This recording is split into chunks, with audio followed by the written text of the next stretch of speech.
Hello friends, অনুজস্মিনী ব্লগে সবাইকে welcome. গামলার মধ্যে এটা কী আছে বুঝতে পারছো? এটা এক গামলা ছিল। এই যে এবারে আশা করি বুঝতেই পেরেছো। এটা হচ্ছে সরু চুকলি। আজকে সকালে টিফিনে হঠাৎ করে খেতে ইচ্ছে হলো সরু চুকলি। তো যেই না ভাবা সেই না কাজ। আর সেই ভাবাটা সাকসেসফুল এ কারণেই হয়েছে, কেননা ওটা করার কথা ছিল রাত্রিবেলায়, আর হয়ে গেল টিফিনে।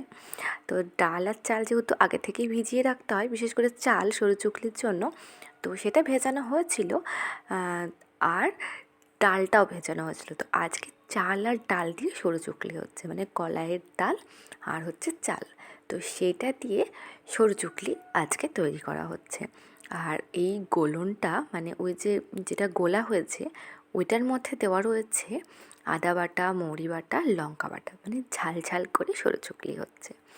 তো এটা এখন যেহেতু শীতকাল, সেহেতু সকলের বাড়িতেই শীতের স্পেশাল খেজুরের গুড় তো থাকবেই। খেজুরের গুড় দিয়ে কেউ যদি সার্ভ করে হেভি লাগবে খেতে। তো এই যে আমি কিভাবে করলাম দেখতেই পেলে।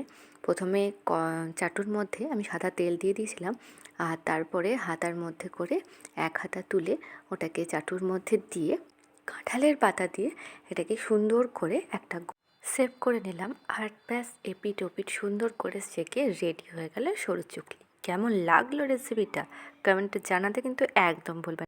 আজ তাহলে টাটা।